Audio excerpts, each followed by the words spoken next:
మోపిదేవి వెంకటరమణ గారు, ఇంకా సినిమా నిర్మాతలు, రాజకీయ నాయకులు చాలా మంది పాల్గొన్నారు. ఇందులో చాలా మంది పాల్గొన్నారు. ఎందుకంటే ఆయన బాగా మరి రెవెన్యూ శాఖ కదా, రెవెన్యూ రావాలి, అందుకని పెద్ద బరి ఏర్పాటు చేశారు. అలాగనే మీరు చూస్తే చాలా చోట్ల పెద్ద పెద్ద బరులు ఏర్పాటు చేసి ఇష్టానుసారం డబ్బులు కొట్టేశారు. ఓ పక్కన రాష్ట్రంలో వర్షాలు లేక రైతులు తీవ్ర ఇబ్బందులు పడి అప్పులు పాలై ఆత్మహత్యలు చేసుకుంటా ఉంటే, గ్రామీణ ప్రాంతాల్లో సందర్కళ లేకుండా, అంటే రైతుల ముఖాల్లో ఆనందం లేకుండా ఉంటే, ఇటువంటి తరుణంలో వారికి అండగా నిలవాల్సింది పోయి చంద్రబాబు గారు, పవన్ కళ్యాణ్ గారి పాలనలో ఇష్టానుసారం ఇక్కడ కోడి పందాలు, పేకాట, గుండాట, మద్యం అమ్మకాలు, అశ్లీల నృత్యాలు చూసి ప్రజలు తిడతా ఉన్నారు ఇష్టానుసారం. ఇదేం పాలన? ఇంత దుర్మార్గమైన పాలన ఏంటి అని ప్రజలు చంద్రబాబు గారి మీద, పవన్ కళ్యాణ్ గారి మీద మండిపడతా ఉన్నారు. ఆఖరికి అన్నమయ్య జిల్లాలో కూడా అక్కడ ప్రజలెవరు రోడ్ల మీద రాలా, పండగ లేదు, వాళ్ళ దగ్గర డబ్బులు లేవు.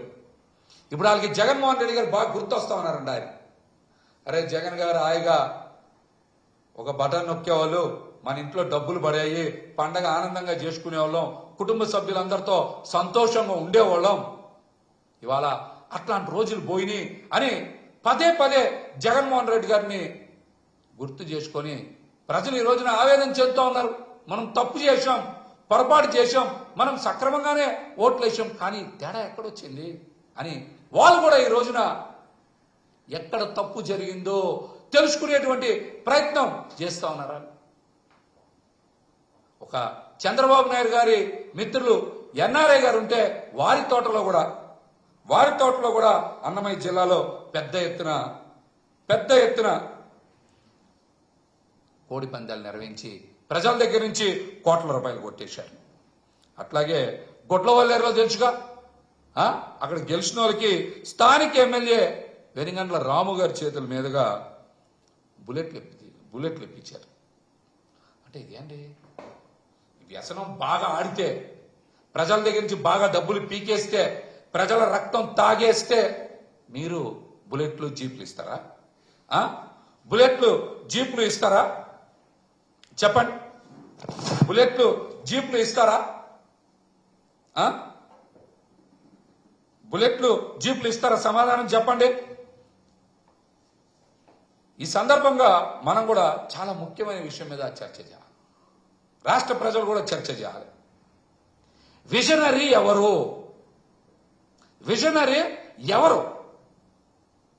జగన్మోహన్ రెడ్డి గారా, చంద్రబాబు నాయుడు గారా? దీని మీద రాష్ట్రం విస్తృతంగా చర్చ చేయాలి. 5 కోట్ల మంది ప్రజలు కూడా చర్చ చేయాలి. విజన్ 2047 అని మాటికి మాట్లాడతారు కదా చంద్రబాబు నాయుడు గారు. విజన్ 2047 అని గురించి మాట్లాడతారు, అభివృద్ధి గురించి మాట్లాడతారు, ఐటీ గురించి మాట్లాడతారు, గ్రీన్ ఎనర్జీ గురించి మాట్లాడతారు.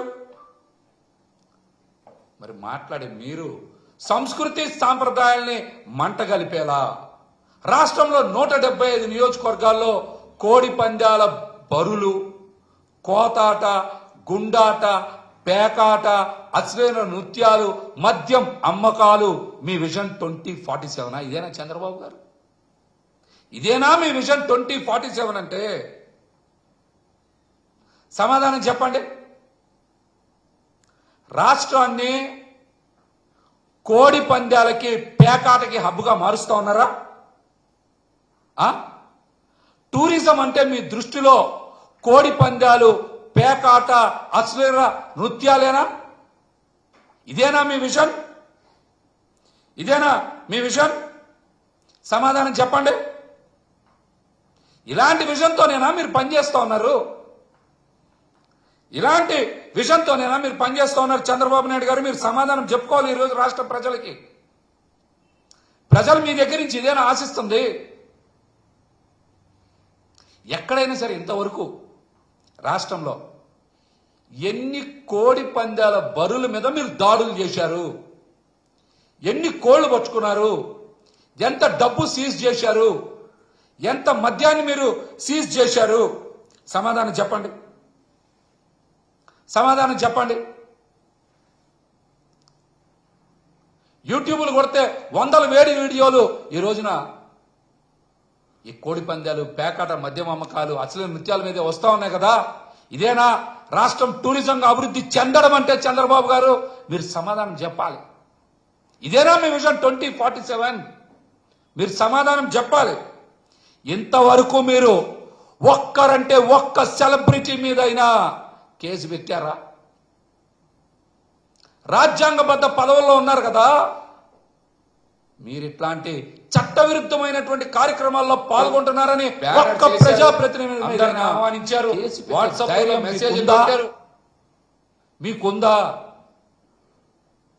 చెప్పండి, చెప్పండి చంద్రబాబు గారు, చెప్పండి. మీరు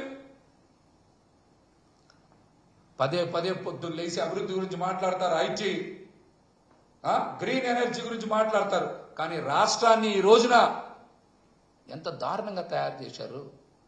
చుట్టుపక్కల రాష్ట్రాల వాళ్ళందరూ పేకాట ఆడాలంటే ఆంధ్రప్రదేశ్కి వెళ్ళాలి, కోడి పందాలు ఆడాలంటే ఆంధ్రప్రదేశ్కి వెళ్ళాలి, అశ్లీల నృత్యాలు చూడాలంటే ఆంధ్రప్రదేశ్కి వెళ్ళాలి అని ఈ రోజున ఆంధ్రప్రదేశ్ బ్రాండ్ ఇమేజ్ని సర్వనాశనం చేస్తుంది చంద్రబాబు గారు, పవన్ కళ్యాణ్ గారు కాదా?